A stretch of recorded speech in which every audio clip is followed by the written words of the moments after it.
Bonjour, bonjour. Alors, est-ce que tout fonctionne? Je suis toujours à ça. Petite tradition maintenant. Attends, je vérifie que le son fonctionne, tout va bien. C'est parfait. Erwan, bonjour. Erwan, bonjour, comment vas-tu? Alors, hmm. Aujourd'hui, donc, j'ai pas envie de dire live spécial parce que c'est quand même basé sur ça que j'ai débuté ma chaîne. On va, on va tout simplement continuer à écrire l'histoire que j'écris. Ouais, pléonasme, mais c'est pas grave. Est-ce que Déjà, est-ce que tu sais ce que j'écris? Est-ce que tu es au courant? Sinon, je peux te faire une petite lecture, hein. Enfin, petite lecture. J'ai quand même écrit, comme tu le vois, une dizaine de chapitres. C'est une longue histoire, hein, donc si tu veux, je te le lis, hein, Erwan, il n'y a aucun souci. Là, alors, je vérifie deux trois trucs sur Discord. Tu ne sais, alors, non, ça veut dire quoi? Non, tu ne sais pas. Non, tu ne sais pas l'histoire ou non, pas besoin que je te le lise.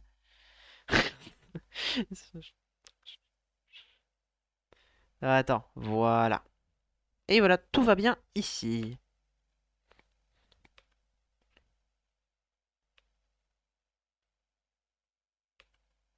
Donc tu ne connais pas l'histoire. Eh bien, je vais te lire tout ça. Hop, salut. Attendez, hop, je me replace un peu. Ça fait longtemps que j'ai pas utilisé ce setup. Attendez, je vais changer un peu des trucs. Je vais changer un peu des trucs au niveau du chat parce que vous êtes un peu petit, donc c'est non, c'est mieux. Attendez, hein.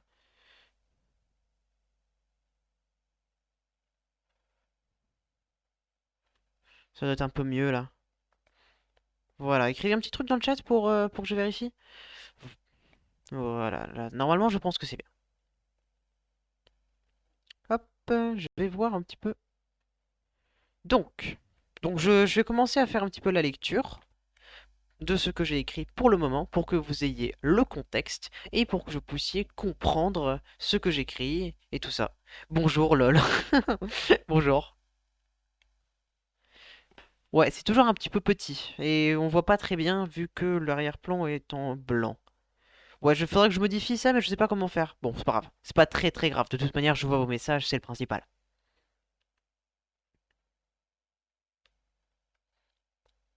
Donc, c'est le moment de la lecture. Est-ce que vous voyez le texte? Est-ce que vous voyez bien le texte? Moi, je pense que vous le voyez bien. Je fais un petit peu mes tests. Ça fait longtemps que j'ai pas utilisé ce layout, donc j'ai un peu perdu l'habitude. Mais bon, en vrai, ça va. Alors, c'est parti. C'est parti pour la lecture.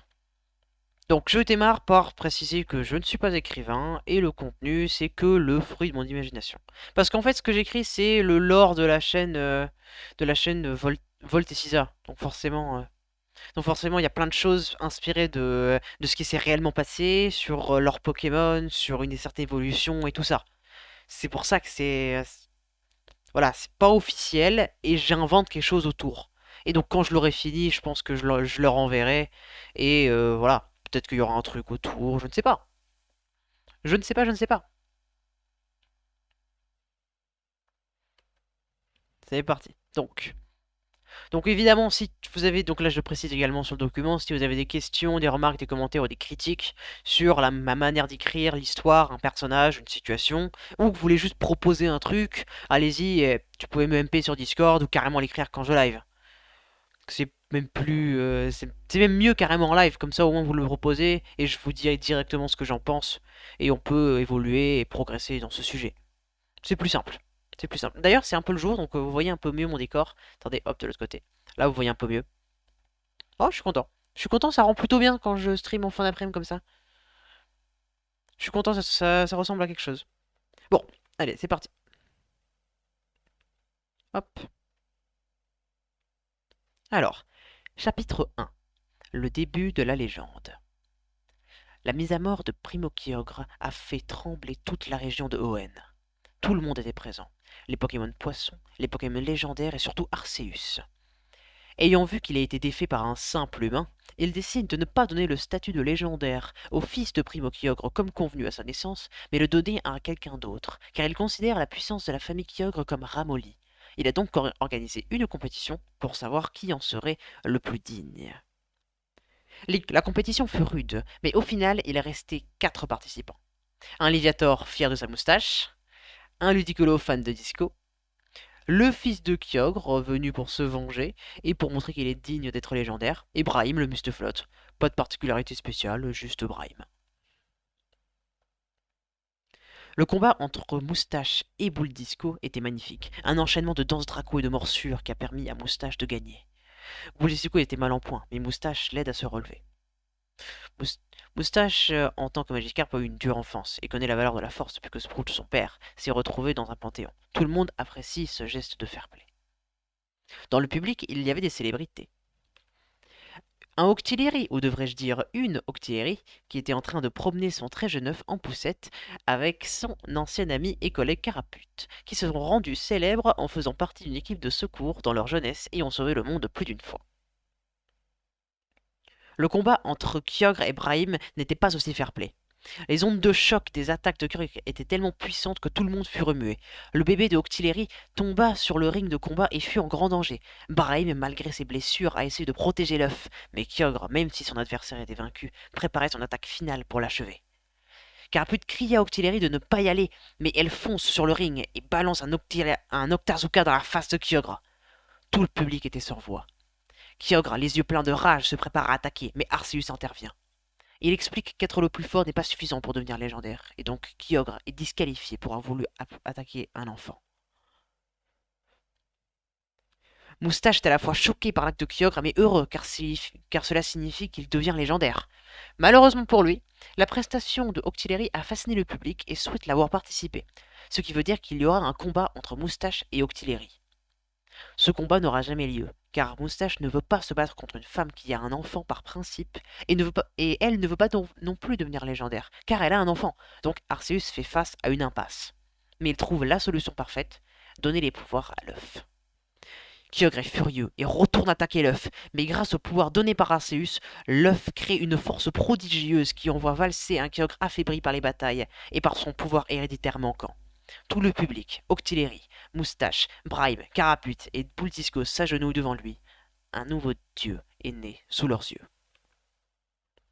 C'est cool, merci. Merci, là c'est que le premier chapitre, hein. Là je suis en plein milieu du 10e, donc c'est ça qu'on va faire aujourd'hui, quand j'aurai fini la lecture.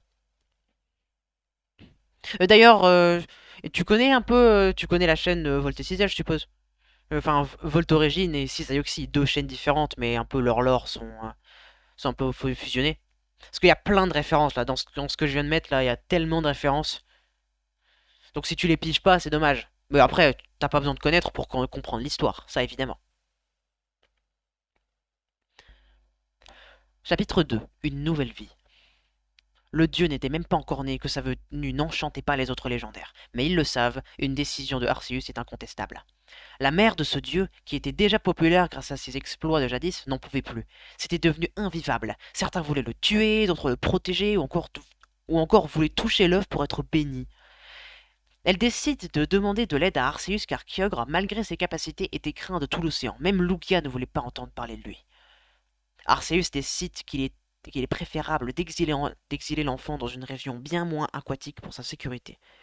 Elle ne verra plus jamais son enfant, mais pour la remercier de cet immense sacrifice, de son courage et de sa foi, elle a le droit de se marier avec le Pokémon légendaire Tosanquois, et elle choisit son crush, Terrakium, aka Lord Toru, mais c'est une histoire pour un autre jour. Oui, bien sûr, bon, bah ça c'est bien.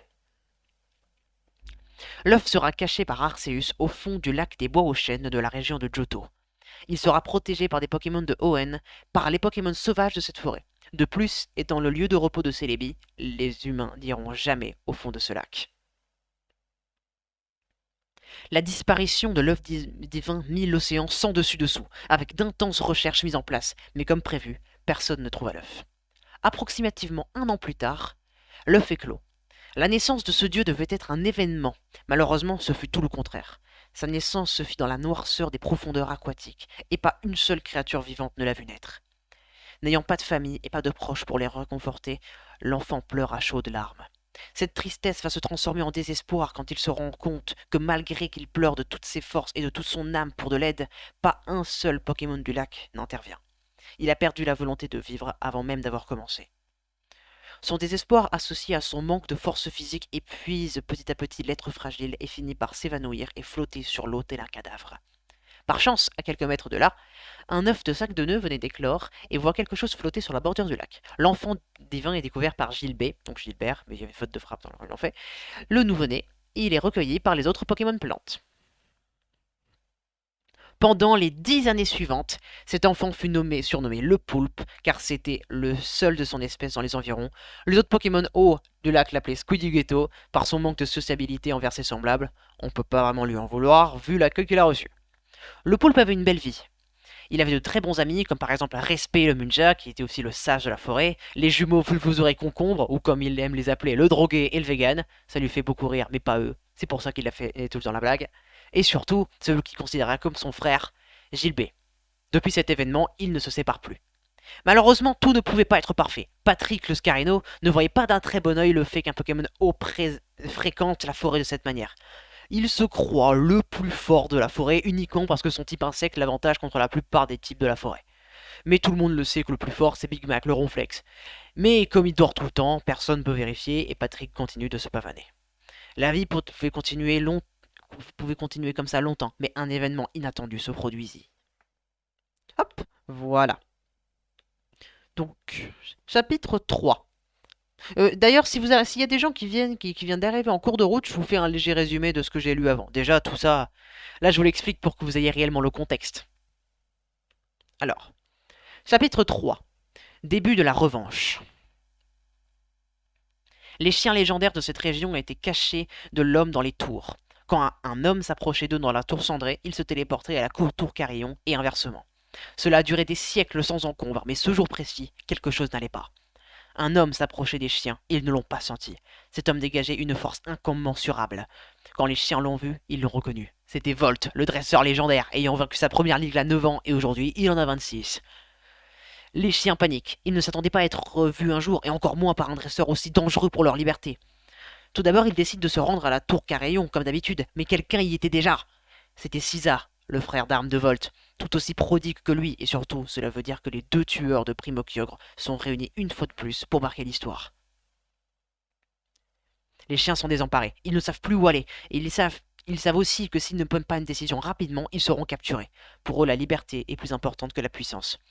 Les trois n'ont pas le temps de se concerter sur un lieu commun, et ils se téléportent à des lieux aléatoires. Oh mince. Suicune se mêle aux autres Pokémon puissants de la tour de combat, Raikou se cache dans les circuits électriques de la tour radio, et Entei se réfugie dans le seul lieu qu'il connaît, la tour Chétiflore, car il avait l'habitude de les humilier avant sa transformation en légendaire. Hop. Justement, ce jour-là, un rassemblement de Chétifleurs est organisé pour célébrer les 100 ans de la tour et du plus grand Chétifleur du monde. Tous les Chétifleurs de toutes les régions se sont réunis pour cet événement. Kanto, Owen, Kalos et évidemment Johto. Quand Entei, Serge de son prénom, est apparu, il n'a pas pu résister. Et pour le tir avec des termes polis, 30 minutes après l'apparition du légendaire, l'espèce était menacée. La bombe Hiroshima était moins meurtrière. Une seule éruption de Serge était suffisante pour endommager la tour et tuer tout le monde à l'intérieur. Tout le monde? Non. Un bébé Chétiflore avait fait le déplacement avec son père pour découvrir le monde et en est ressorti grièvement blessé. Par chance, des Pokémon Rangers sont arrivés et ont pu l'amener à un centre Pokémon pour le soigner. Mais sa brûlure profonde et son jeune âge fit qu'il souffrait énormément. Et là, le miracle se produit. Celebi est intervenu. Il utilise vos soins. Cela peut paraître extrêmement dangereux pour lui, mais Celebi s'en fiche car une espèce de type plante est en danger. En utilisant cette capacité, une partie de l'esprit des deux Pokémon fusionne.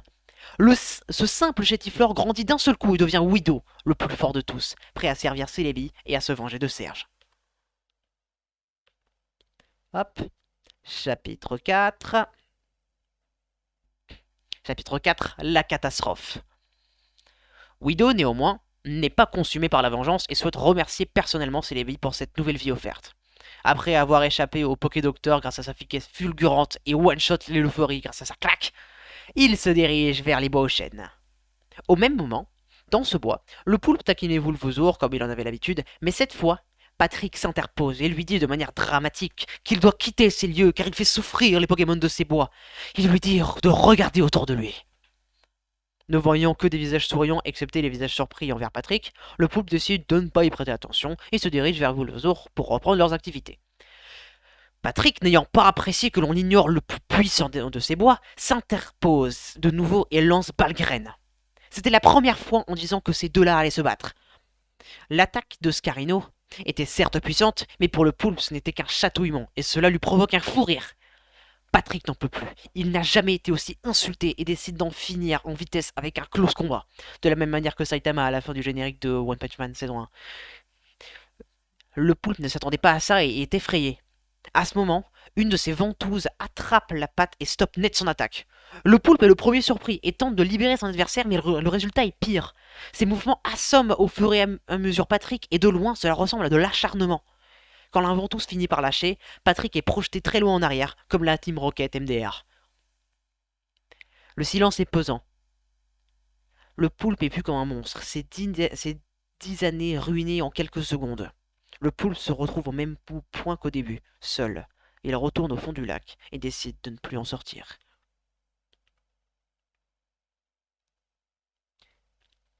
Serge apparaît soudainement et le chaos s'installe. Apparemment, détruire une espèce n'était pas suffisant pour ce bâtard. Big Mac a essayé de le stopper, mais une attaque a suivi pour le mettre KO. Les bois ont pris feu en un temps record et personne n'a pu atteindre ce lieu à temps pour aider. C'est au moment où les bois sont si peu présents que l'on ne peut plus appeler ça des bois que Wido découvre le carnage. Il n'est même pas sûr que c'est le bon endroit tellement le feu a tout ravagé. Mais quand il finit par trouver des survivants, il comprend la gravité de la situation. Oh, un follow! Ah non, c'est... Ah, cool! Merci pour le raid! Merci infiniment pour le raid, Xaé! Super gentil! J'étais en train de lire une histoire. Et un follow de Flo 71 Super gentil. Merci. Merci beaucoup. Et merci pour les emotes. Ici, et merci pour le follow Palmy. Wow, plein de follow. Oh, Xaï, je t'aime. Xaï, je t'aime. Merci. J'étais en train... Et oui, bonjour à tous. Ici, en fait, je suis en train d'écrire une histoire et je suis justement en train de lire l'histoire pour le moment. Et quand j'aurai fini de lire, nous allons la continuer tous ensemble. Donc, où en étais-je? Merci. Et bonjour Flo, bienvenue. Bienvenue. C'est au moment où les bois sont si peu présents qu'on ne peut plus appeler ça des bois que Wido découvre le carnage. Il n'est même pas sûr d'être au bon endroit tellement le feu a tout ravagé. Mais quand il finit par trouver des survivants, il comprend la gravité de la situation. Respect, le Munja était blessé à mort. Et encore des follow, je vais pas... Et merci, mais je vous aime tous, merci. Et merci au Wajam TV pour le follow.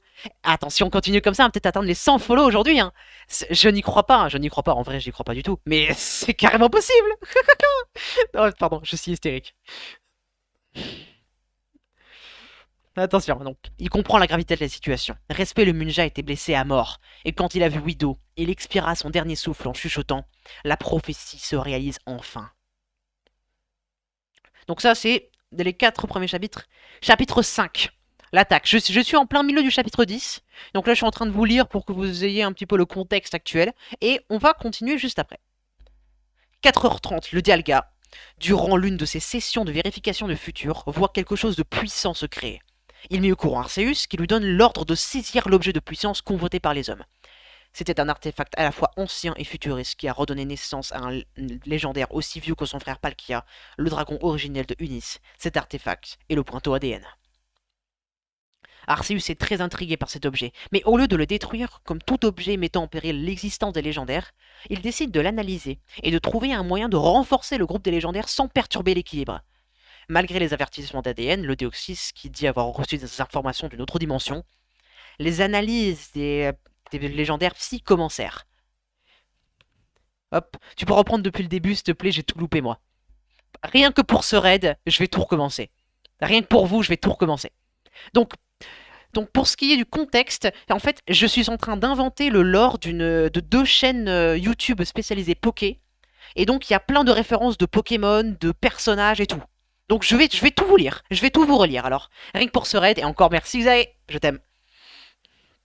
Donc, la précision, je ne suis pas écrivain, et c'est que le fruit de mon imagination. Donc, là, vu qu'il y a plein de gens, vu qu'il y a plein de gens, si vous avez des questions, des remarques, des commentaires ou des critiques sur tout ce que je fais, sur ma manière d'écrire, un personnage et tout, bah vas-y. Bah vas-y, franchement, lâchez-vous dans le chat, proposez des idées, posez des questions.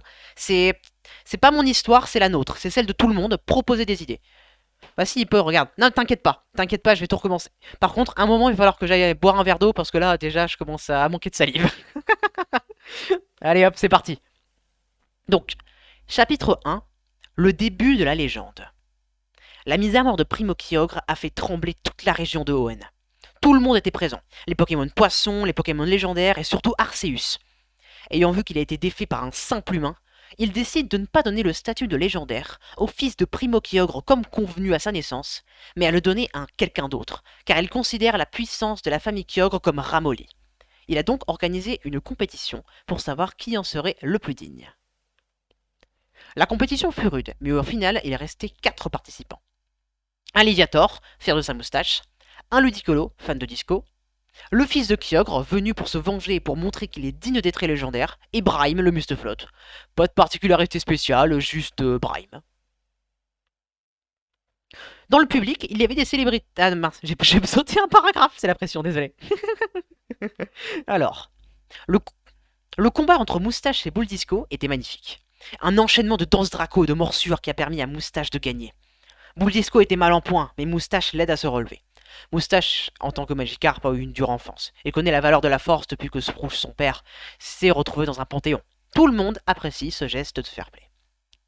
Dans le public, il y avait des célébrités. Un Octillery, ou devrais-je dire une Octillery, était en train de promener son très jeune œuf en poussette avec son ancien ami et collègue Carapute, qui sont rendus célèbres en faisant partie d'une équipe de secours dans leur jeunesse et ont sauvé le monde plus d'une fois.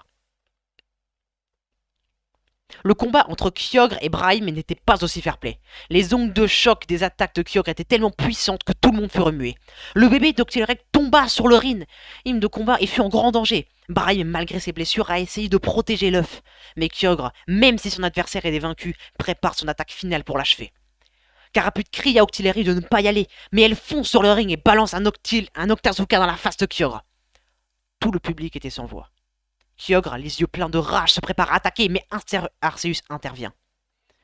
Il explique qu'être le plus fort n'est pas suffisant pour devenir légendaire, et donc Kyogre est disqualifié pour avoir voulu attaquer un enfant. Moustache est à la fois choqué par l'acte de Kyogre, mais heureux, car cela signifie qu'il devient légendaire. Malheureusement pour lui, la prestation de Octillery a fasciné le public et souhaite la voir participer, ce qui veut dire qu'il y aura un combat entre Moustache et Octillery.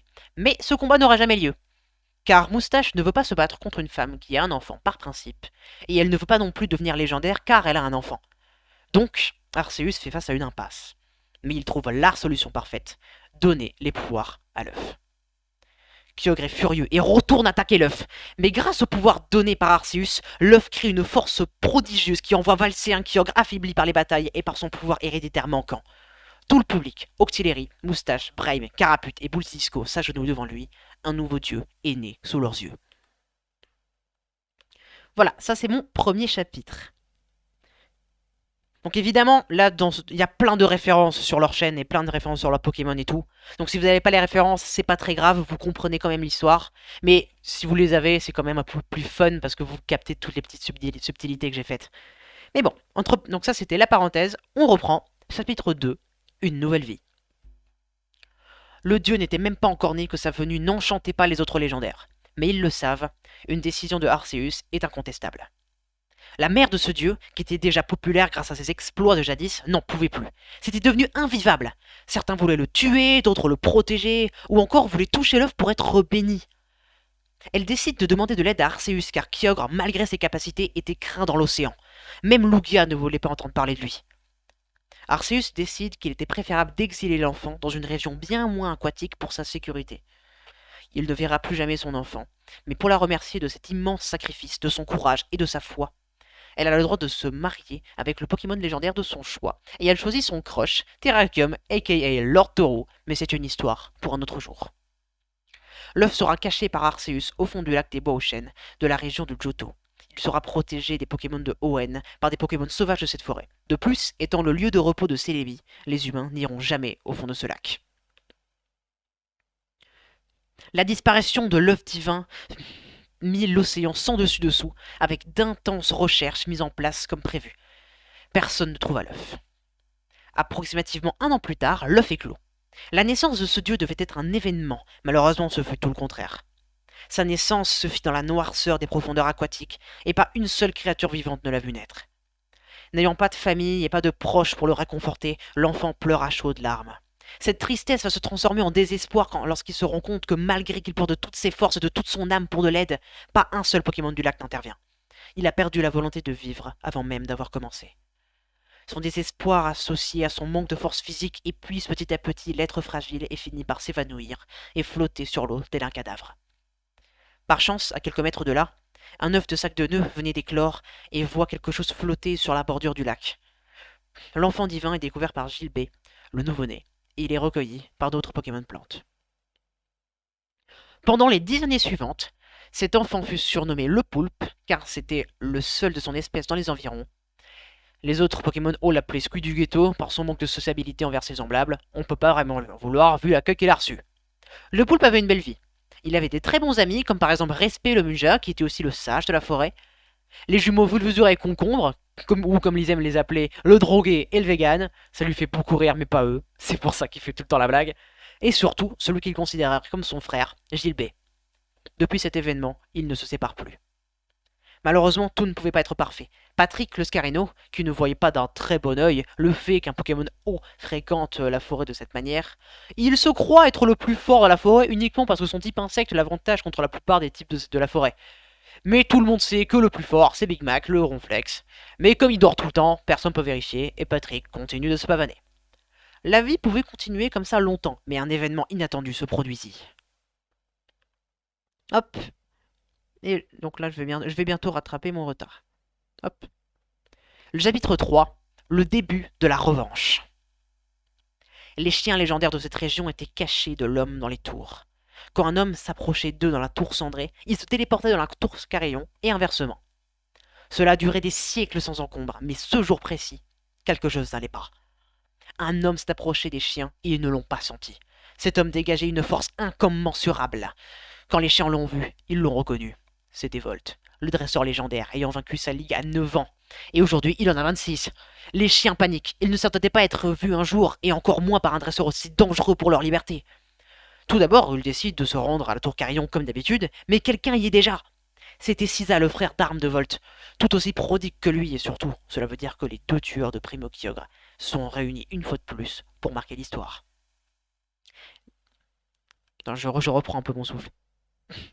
Incroyable le texte quand même. Merci beaucoup Erwan, merci beaucoup. Disons que j'ai taffé dessus.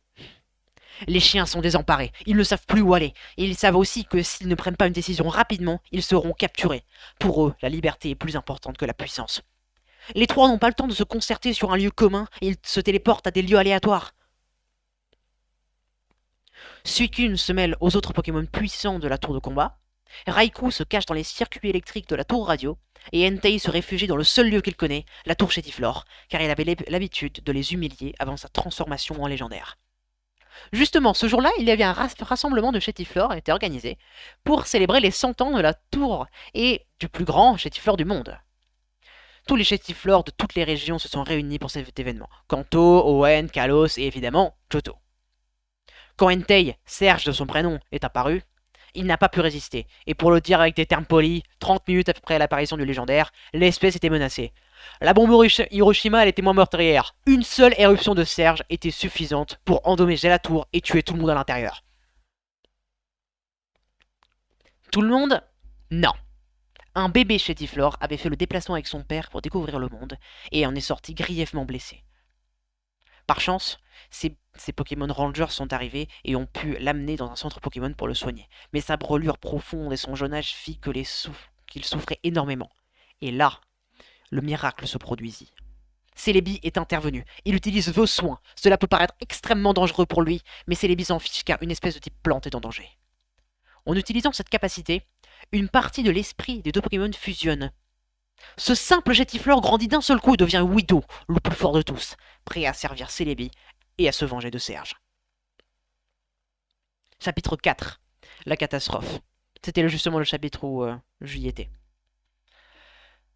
Widow, néanmoins, n'était pas consumé par la vengeance et souhaite remercier personnellement Celebi pour cette nouvelle vie offerte. Après avoir échappé au Pokédocteur grâce à sa vitesse fulgurante et one-shot les Lophories grâce à sa claque, il se dirige vers les bois aux chênes. Au même moment, dans ces bois, le poulpe taquinait Wulfezour comme il en avait l'habitude. Mais cette fois, Patrick s'interpose et lui dit de manière dramatique qu'il doit quitter ces lieux car il fait souffrir les Pokémon de ces bois et regarde autour. Ne voyant que des visages souriants excepté les visages surpris envers Patrick, le poulpe décide de ne pas y prêter attention et se dirige vers Wulfezour pour reprendre leurs activités. Patrick, n'ayant pas apprécié que l'on l'ignore le plus puissant de ces bois, s'interpose de nouveau et lance Palgren. C'était la première fois en 10 ans que ces deux-là allaient se battre. L'attaque de Scarino était certes puissante, mais pour le poulpe ce n'était qu'un chatouillement, et cela lui provoque un fou rire. Patrick n'en peut plus, il n'a jamais été aussi insulté, et décida d'en finir en vitesse avec une close combat, de la même manière que Saitama à la fin du générique de One Punch Man saison 1. Le poulpe ne s'attendait pas à ça et est effrayé. À ce moment-là, l'une de ses ventouses attrape la patte et stoppe net son attaque. Le poulpe est au premier surpris et tente de libérer son adversaire, mais le résultat est pire. Ses mouvements assomment au fur et à mesure Patrick, et de loin, cela ressemble à de l'acharnement. Quand la ventouse finit par lâcher, Patrick est propulsé très loin en arrière, comme la Team Rocket MDR. Le silence est pesant. Le poulpe était vu comme un monstre, ces 10 dernières années ruinées en quelques secondes. Le poulpe se retrouve au même point qu'au début, seul. Il retourne au fond du lac et décide de ne plus en sortir. Serge apparaît soudainement et le chaos s'installe. Apparemment, détruire Net7 n'était pas suffisante pour ce bâtard. Big Mac a essayé de le stopper, mais une attaque a suffi pour le mettre KO. Les bois ont pris feu en un temps record et personne n'a pu atteindre ce lieu à temps pour aider. C'est au moment où les bois sont si peu présents qu'on ne peut plus appeler ça des bois que Widow découvre le carnage. Il n'est même pas sûr que c'était le bon endroit. Attends, il n'était même pas sûr d'être au bon endroit tellement le feu avait tout ravagé. Mais quand il finit par trouver des survivants, il comprend la gravité de la situation.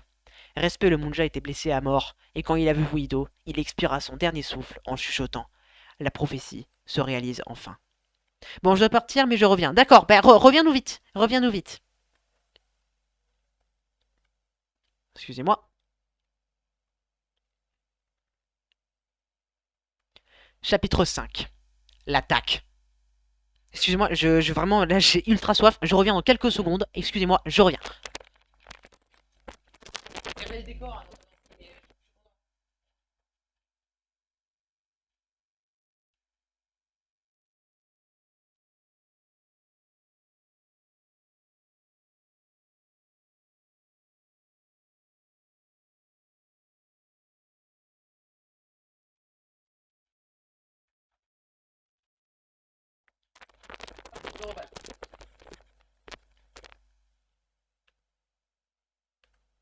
Voilà. 4h30, le Dialga, durant l'une de ses sessions de vérification du futur, voit quelque chose de puissant se créer. Il met au courant Arceus, qui lui donne l'ordre de saisir l'objet de puissance convoité par les hommes. C'était un artefact à la fois ancien et futuriste, qui a redonné naissance à un légendaire aussi vieux que son frère Palkia, le dragon originel de Unis. Cet artefact était le pointeau ADN. Arceus est intrigué par cet objet, mais au lieu de le détruire comme tout objet mettant en péril l'existence des légendaires, il décide de l'analyser et de trouver un moyen de renforcer le groupe légendaire sans perturber l'équilibre. Malgré les avertissements d'ADN, le Déoxys qui dit avoir reçu des informations d'une autre dimension, les analyses des légendaires Psy commencèrent. Les équipes étaient composées d'un côté de Sylvo-Arroi, Latias, Latios, Necrozma et Cresselia, et de l'autre, Mewtwo, Deoxys, Krielf, Créfollet, Créfadé. Les analyses étaient claires. Modifié de la bonne manière, on peut soit rendre complètement inutile, selon l'équipe d'ADN, soit avoir la possibilité de fusionner tous les Pokémon du monde. Jugeant ce pouvoir trop puissant et en jugé par la vision de 4h30, Arceus décide finalement de le détruire. En préparant son jugement, un tsunami arrive dans la salle scientifique et aveugla tout le monde, et une seconde plus tard, Arceus et les Pointeaux avaient disparu. Les légendaires sont paniqués car cela n'était jamais arrivé avant. Les recherches furent courtes. Arceus était retrouvé gravement blessé au fond de l'océan. Le dieu de toutes choses raconte que la vague a été créée par Kyogre pour voler le pointeau ADN. Étant passé de type eau à temps, il a pu voir la scène, mais pas empêcher le vol. Étant le Pokémon le plus fort de tous les temps, il s'empressa de le rattraper pour lui faire la fessée, mais là, un alligator apparaît de derrière lui. Kyogre lance le pointeau ADN et une écaille de trioxydre. Cette fusion devient incontrôlable et une seule pince masse suffit à one-shot Arceus. Après son réveil, il réalise enfin qu'il n'est pas le seul à être mort en point. La fusion qu'il avait presque tué était en train de convulser. La fusion étant incomplète et Trioxydre ne pouvant pas respirer sous l'eau, la mort était proche. Elle était proche pour les deux blessés.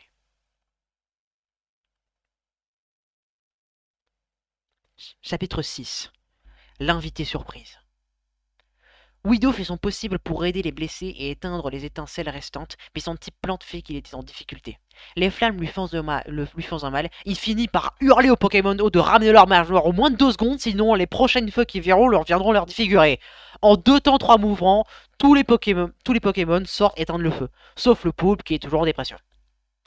Le feu éteint, tous les Pokémon se félicitent mutuellement, enterrent leurs victimes, et finalement, Widow fait connaissance avec les autochtones. Comprenant que c'est Serge qui est derrière tout ça, son envie de revanche reprend de dessus et demande qui est le plus puissant des Envidons pour aider à anéantir le Pokémon responsable. Patrick était le plus puissant, mais il est absent. La place revient à Big Mac, le ronflex, qui était seulement endormi à le combat, il n'était jamais tombé KO. Big Mac refuse, car il sait qu'un Pokémon bien plus puissant que lui vit au fond du lac, et c'est lui qui a humilié Patrick. Widow, par réflexe, retourne voir les Pokémon eau et elles lui disent que c'est un monstre et qu'il ne faut pas s'approcher de lui.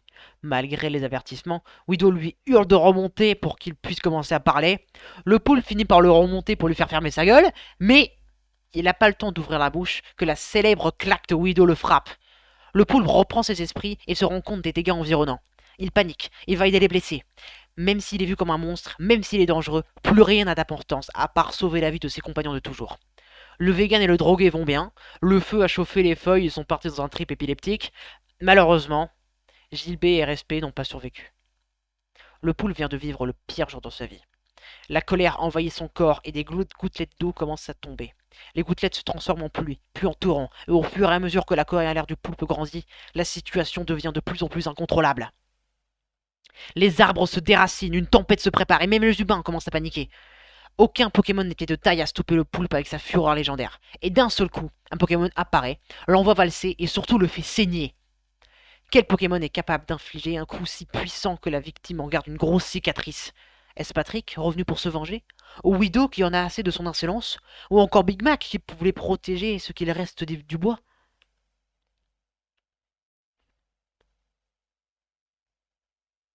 Chapitre 7. Le plan de Kyogre. Kyogre de son côté était en train de revivre. Son plan fonctionne parfaitement. Le vol du pointeau n'est qu'un début. Il a besoin de toute la puissance possible pour devenir le plus fort du monde pour écraser ses ennemis. Admiratif de la puissance du pointeau, il voit néanmoins les effets secondaires de cette puissance et décide de ne pas l'utiliser sur lui. Par contre, il pourra créer l'armée parfaite, puissante, obéissante et surtout avec des soldats remplaçables.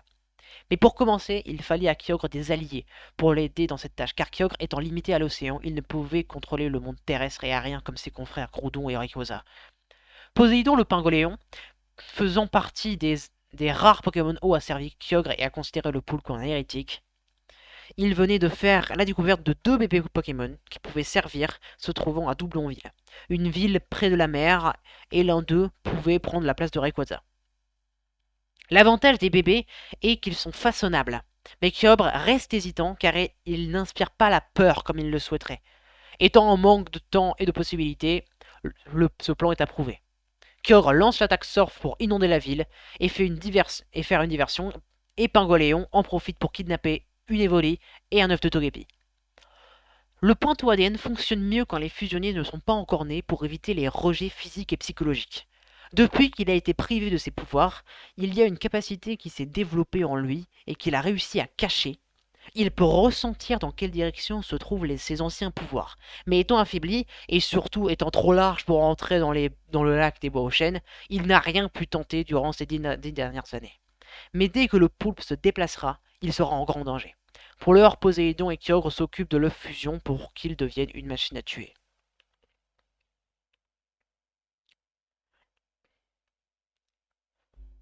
Hop. Chapitre 8. L'apparition d'un dieu. Le poulpe étant encore étourdi et choqué par ce coup de poing, il voit encore trouble. Il croit reconnaître Wido venu voir comment il se sent. Même si ses oreilles sifflaient, il crut entendre des cris de panique et essaie de se relever malgré la douleur de sa cicatrice. Wido attrape l'un de ses tentacules et lui dit attrape l'un de ses tentacules et lui dit de se calmer et de se concentrer sur le son de sa voix. Après 1 minute de concentration, le poulpe retrouve enfin tous ses sens et comprend ce qu'il se passait vraiment. La forêt ne criait pas, elle était heureuse de voir qu'un Pokémon mystérieux avait mis en échec le poulpe. Ce Pokémon était Cocodrilo. Il raconte son histoire au bois. Il a été sauvé par les légendaires et il décide de les servir pour se venger de Kyogre, responsable de son état actuel.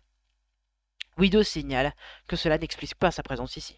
Il est ici car il a une mission. Quelle mission? Le protéger lui. Tout le monde suit du regard la direction pointée par la fusion et se dirige vers notre poulpe préféré. Le poulpe ne sait pas bien où se mettre, il est complètement déboussolé. Sa première réaction est de s'énerver en soulignant le fait qu'il vient de se prendre une droite du futur par ce soi-disant protecteur et qu'il est de toute manière pas un Pokémon digne d'être protégé. Sa réponse cloua le bec de toute la forêt. Si tu as survécu à cette attaque, c'est que tu es celui que je cherche. De plus, le dieu poulpe n'avait pas remarqué mais sa cicatrice ne saignait pas, malgré le fait qu'elle soit fraîche. Il se précipite vers un reflet et sa cicatrice avait été d'un jaune pétant. Hop.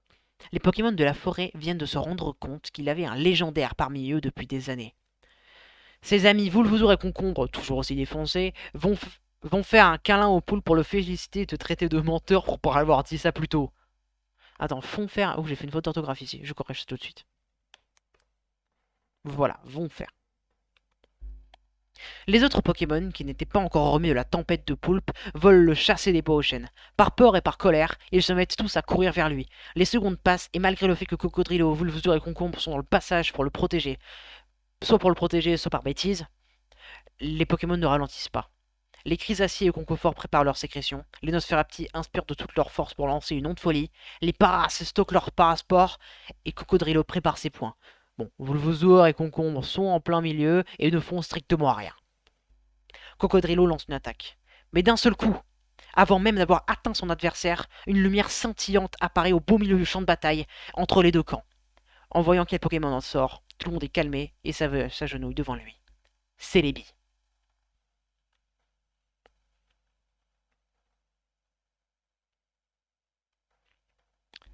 Chapitre 9. La prophétie. Celebi étant le dieu de ses bois, et ses apparitions ne sont jamais anodines. Tous les Pokémon de la forêt viennent de stopper leur désagrément et présentent leurs allégeances à ce légendaire. Celebi les ignore et se dirige vers le poulpe qui s'agenouille aussitôt. Celebi le relève, car en lui disant que c'est à lui de s'agenouiller, car la prophétie va se réaliser. Wido est perplexe, car Respect avait prononcé ces mêmes mots avant de mourir. Celebi leur demande à tous de s'asseoir, car l'histoire va être longue. Tout a commencé dans une époque bien lointaine, une époque dans laquelle croiser un terrain sauvage était banal, une époque où la force était une obligation. C'est l'époque avant les humains. Une guerre avait éclaté entre 3 clans, les brûleurs, les naturels et les aquatiques, qui seront plus tard renommés par les humains, type feu, type plante, type eau. Et leurs descendants des chefs de chaque clan ont été renommés starters. Durant une de leurs batailles, d'un seul coup, un Pokémon apparaît. Il se nomme Spirelix, et par pure colère ou incompréhension de la situation actuelle, il se met à attaquer tous les Pokémon présents. Après cet événement, les 3 clans se rejoignirent pour combattre ce fléau, mais sa domination fut totale. Même s'ils étaient des milliers contre un, l'avantage de Spirelix était certain. Spirelix est devenu le maître. Cependant, les Pokémon du monde entier n'étaient pas d'accord. Et toute la planète a pu se réunir quelques mois plus tard avec les survivants pour essayer de le faire tomber. Et de faire un réel deuil à toutes les victimes de cette attaque surprise, dont le très puissant chef des brûleurs. Malheureusement, les informations sur son identité et les faiblesses de Spirelix se sont perdues avec le temps. Les seules traces que nous avons de cette bataille finale sont les héros ayant réussi à infliger au coup de fatal. Le chef des aquatiques, le chef des naturels et tous les starters.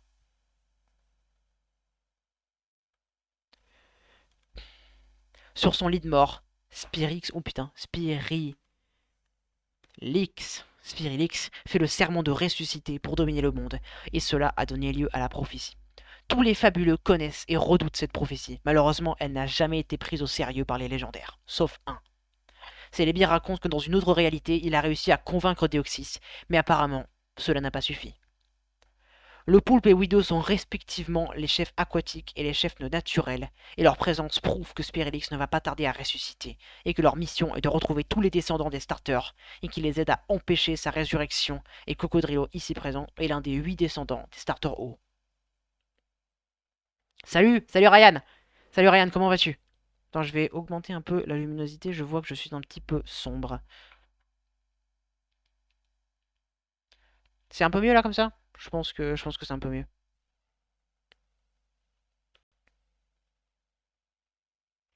Et là, je suis en plein milieu de ce chapitre-là. Un silence pesant s'installe. Certains sont dans l'incompréhension, d'autres dans le choc. Après 30 secondes de silence total, le poulpe s'avance et demande tout simple. 1, 2, 3. Le poulpe s'avance et demande tout simplement comment il est censé réussir. Il n'a connu que ces bois toute sa vie, et le monde est vaste. Widow, tant qu'à lui, est très motivé, car les désirs de Celebi sont des ordres, et surtout, c'est un bon moyen de parcourir le monde pour retrouver Serge et se venger. Cocodrilo s'étant autoproclamé garde du corps et également de l'aventure. Le trio de choc est paré. Les autres habitants de cette forêt ne se réjouissent pas de ce groupement de puissance et décident de les bannir. Le duo de Bulbizarre s'interpose et annonce que si ses copains sont bannis, ils le seront aussi. Cette aventure ne se fera donc pas à 3 mais à 5. Durant cette interlude, Celebi en a profité pour disparaître sans laisser de traces. Cocodrilo s'étant autoproclamé garde du corps, il est prêt à attaquer la forêt pour ce manque de respect envers lui. Mais le poulpe le stoppe en disant qu'il n'en valent pas la peine et décide de partir calmement de la forêt pour la première fois et dernière fois aux côtés des Bulbizarres, Widow et Cocodrilo, qui les rattrape tout en surveillant les Pokémon. Tout bas, Cocodrilo explique au poulpe qu'au fond du lac, Arceus a créé un accès pour pouvoir atteindre l'océan et commencer leur voyage.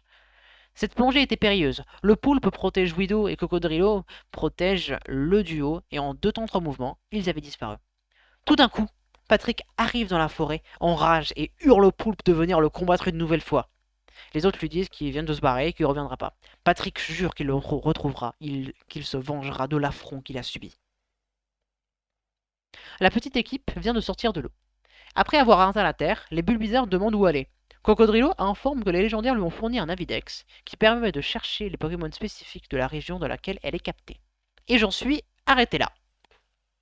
C'était une très longue lecture. Oui, bien, et toi? Bah oui, très bien. Très très bien. C'était une très très longue lecture. Mais voilà, je pense qu'elle était nécessaire pour que vous ayez tout le contexte. Et donc, j'avais prévu de live 1 heure, mais j'ai passé 50 minutes à lire ce que j'ai déjà écrit. Donc, je pense que je vais peut-être déborder, ou alors je vais quasi. C'est juste un live pour pouvoir remettre en contexte les choses. J'arrive à la fin, mais non, t'arrives pas à la fin. T'arrives pas à la fin, t'inquiète pas. Donc, il est temps de continuer l'écriture, car je viens de finir la lecture. Donc, comme vous pouvez voir en contexte, là, la question est, il va falloir parcourir toutes les régions. Attends, je vais quand même voir un peu dans les notes que j'ai mises en bas, car c'est quand même bien. Spoiler alerte, mais bon, ça vous pouvez vous en douter.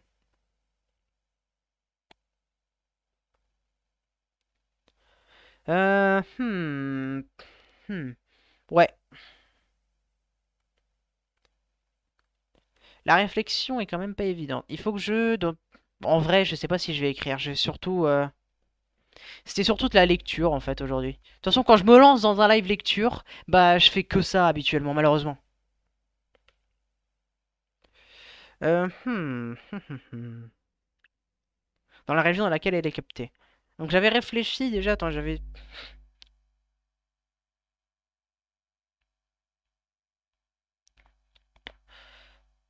Ouais,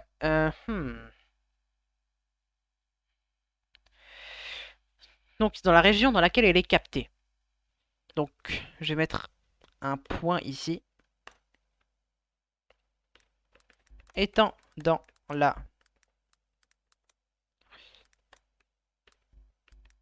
Elle étant dans la région de Johto. Ou alors étant dans les environs de la région de Johto. Dans... Étant autour la région de Johto, c'est mieux. étant autour de la région de Johto,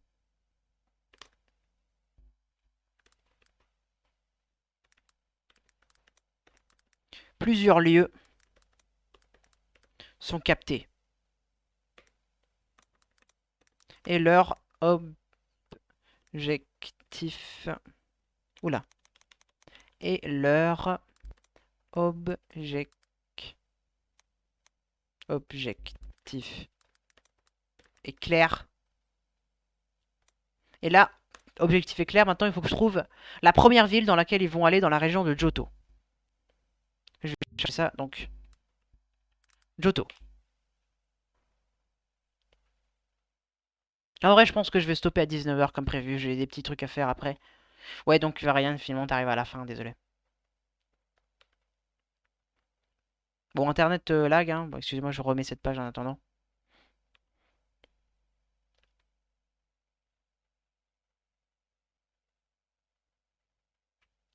Hop. Donc Johto. Parce que dans Johto, j'ai noté les choses ici de toute manière. J'ai 3 gars à trouver à Johto. Ou alors j'en ai déjà trouvé quelques-uns, je ne sais plus. Je ne sais plus quand j'avais fait. Ouais, Cocodrilo il est déjà trouvé, donc il me restait Meganium et Ambrilex.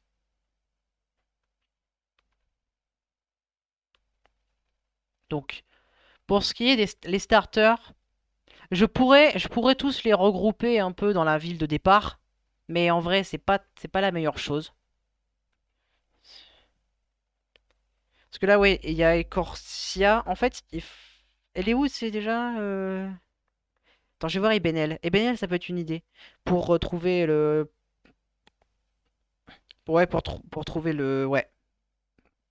Le Hérissandre et Benel, ça me paraît être une bonne option, non? Ouais, je ne sais pas. Il faut que je trouve une bonne ville. Non, non, il faut que ce soit l'arène feu et l'arène plante, je pense. Ouais, les villes où il y a les arènes de type, ça c'est bien ça. Mauville, ça c'est roche. Écorcia, c'est pas plante ça, Écorcia? C'est insecte. C'est insecte, dommage. Je vérifie, je ne sais plus l'ordre des arènes, donc j'ai un petit peu du mal. Alors, ici, c'est quoi déjà? C'est Doublonville, type normal, donc non. Ça, de toute façon, je me doutais bien que Doublonville, ça allait pas être une bonne option.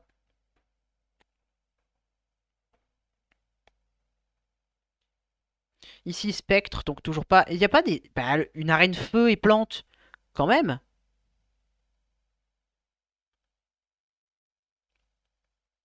Une arène combat, non mais oh. Ne me dis pas qu'il y a pas d'arène feu et plante. Je sais plus bien au niveau de la 2G. Ça date un peu, je l'ai pas fait depuis longtemps. Glace. Et ici, dragon. Donc il n'y a pas d'arène feu et plante. C'est peut-être les champions, les maîtres de la ligue qui sont feu et plante. Donc truc d'arène ne marche pas, autant pour moi. Mince. Donc il faut que je trouve un endroit où il y a des...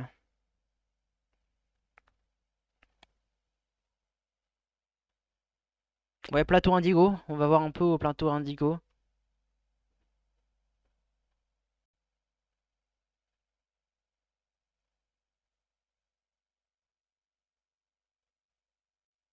En vrai, avoir le rival maître de la ligue qui a l'un des Pokémon importants, ça peut être très cool. Ça peut être très très bien. Mais ça, ce serait uniquement par...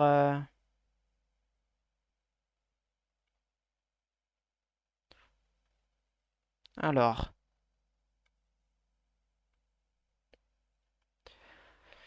Hmm.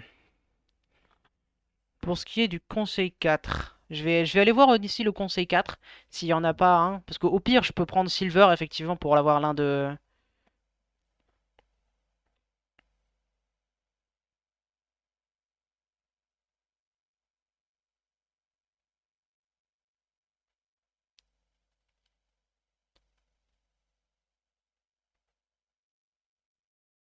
Alors, Ce conseil a la particularité d'être commun en ligue de Kanto et Johto. C'est vrai que Kanto et Johto, c'est la même ligue. Enfin, ouais, attends, c'est quasiment la même ligue, ouais. Hmm. Psy, poison, combat, ténèbres. Non, mais ça va être...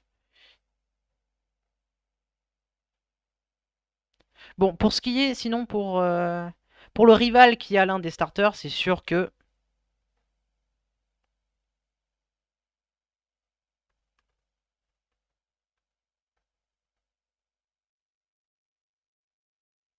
Pour le rival, c'est sûr que ça peut être bien. Le rival qui a l'un de ceux-là au Mont Sélénite, à ce que je vois dans... Si, au Mont Sélénite. Ouais, le rival qui a l'un des Pokémon que nos protagonistes recherchent, ça peut être intéressant. Mais il faudrait que je choisisse donc soit Typhlosion, soit Meganium. En vrai, je préférerais Meganium, comme ça on trouve ouais, un Hérissandre autrement. Pour ce qui est de Meganium, on a trouvé, ça c'est bien. Je vais noter l'idée tout de suite. Je pense que je vais terminer là-dessus. Je note les idées pour le parcours prochain. Alors ici, donc c'était par exemple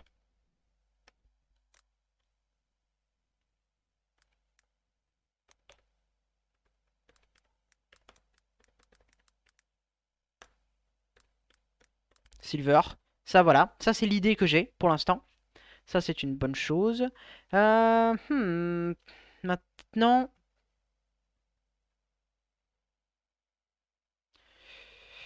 ouais, en vrai, le plus simple. Non, je peux pas juste choisir un starter basique. Il faut qu'il y ait un truc. Parce que c'est quand même un descendant de. Je peux pas juste aller à la ville de départ et choisir un starter. C'est pas intéressant.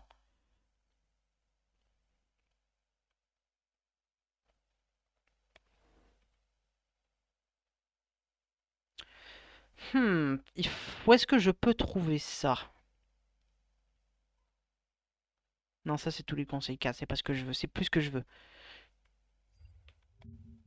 Si je cherche Hérissandre. C'est pas comme ça qu'on écrit en Hérissandre, c'est ça? Ouais, on écrit comme ça. Hérissandre avec un C. Hmm.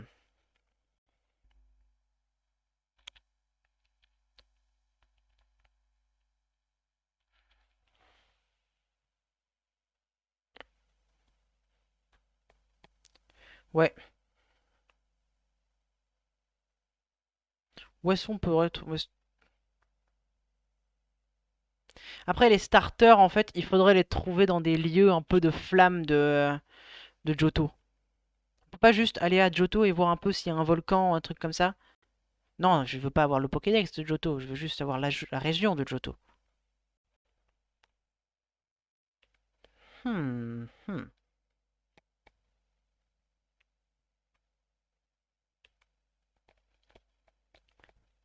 Voilà.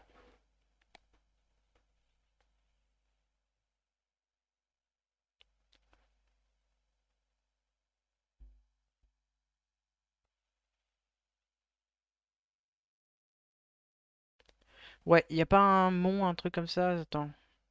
Tous les lieux de la région, ouais, s'il te plaît. Grottes, ouais, les grottes, ça passe. Mais c'est pas vraiment ça. Les villes, j'ai vérifié, ça ne passe pas. Euh, Bois aux chênes, ça je l'ai déjà utilisé. La colère, non. Parc naturel. Phare, train magnétique, tour, carillon. À la limite, tour cendré, comme ça il y a un truc par rapport à Serge. Tour cendré, ça peut être une option. J'ouvre la page à côté. Cave jumelle, grotte falaise.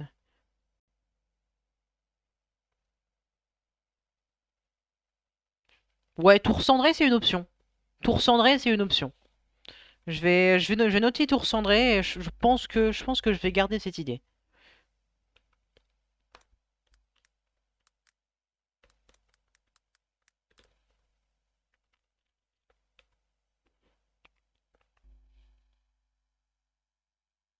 pas mal ça. Bon, en tout cas, je suis... Ça fait longtemps que j'ai pas fait de live sur le lore. Ça, ouais, ça m'avait un peu manqué. Ça m'avait un peu manqué. Vous lire l'histoire et bon, tout ça. Bon, là, j'ai 3 spectateurs, donc je suis assez déçu de devoir stopper, mais il va falloir. Ça fait déjà 1 heure que je live, hein.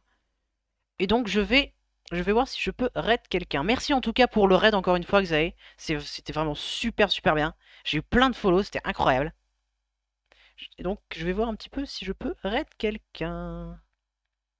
Hop, pour pouvoir stopper ce live. Et donc, je vous rappelle d'ailleurs, ce soir, 21 h, on va faire super truc sur... On va faire un super truc sur Among Us. On va faire une petite soirée avec tout plein de gens.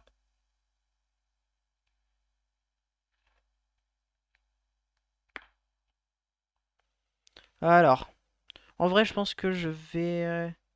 Ouais, je vais Red Volt. J'ai envie de Red Volt. Donc, on va faire slash Red.